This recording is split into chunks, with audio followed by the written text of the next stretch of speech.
Nakapag-usap itong si Annalyn at itong si Lynette at sinabi nito na napaka-coincidence naman na sa kabila ng mga nangyayari ay meron pa ring mga rason kung bakit hindi sila tuloy nagganyan dahil maaring wala nga itong si Annalyn sa loob ng Apex.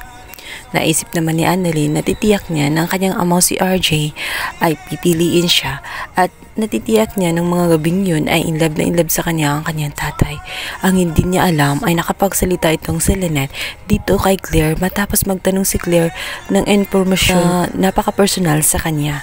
Ang ingot naman kasi itong si Lynette kung saan hindi pa niya aaminin ang tunay niyang nararamdaman dito kay RJ at nagdi-deny pa rin siya at pinaikot-ikot pa itong si RJ.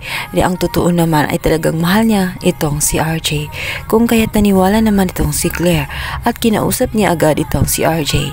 Sinabi nito na maaring may dahilan ng lahat kung bakit nagkita silang muli nitong si RJ at sinabi din nito na tama ang kanyang sinabi na everyone deserves to love.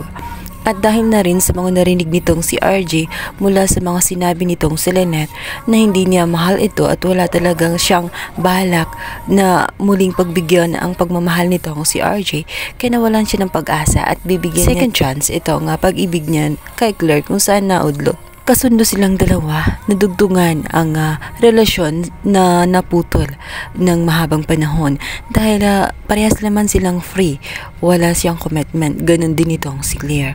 Kaya isang desisyon ang nagawa nila. At nagkataon nga nagkahalikan nga sila ay bigla namang darating itong si Annalyn kung saan masyashock sa mga nangyayari. Nagulat siya dahil sa buong akala niya ang kanyang amang si RJ ay nagko-court nga dito sa kanyang ina at tumaasa siya na magkabalikan silang dalawa gayong wala na nga itong si Moira dahil alam nila patay na nga itong si Moira. Di talaga matanggap nitong si Annalyn dahil matagal na niyang pinapangarap at umaasa siya na mangyari na ang bagay na nasa kanyang panaginip lamang kung saan magkakaroon na nga siya ng buong pamilya lalong-lalo na at wala na nga sila nitong si Moira.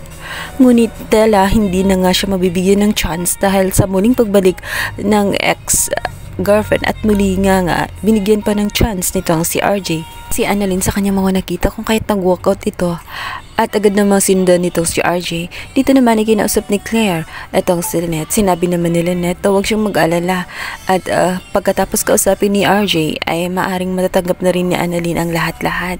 Ngunit sa loob-loob nitong si Lynette ay nasaktan siya sa biglaang desisyon nitong si RJ. Hindi alam kasi nitong si Lynette ay narinig niya ang lahat ng kanyang sinabi dito kay Claire kung saan hindi niya na kayang bigyan o hindi na siya umaasa na muli silang magkabalikan nitong si RJ. Bagay na nasaktan itong si RJ kaya't susubukan niyang kalimutan itong si Lynette lalong-lalo na't andyan naman itong si Claire.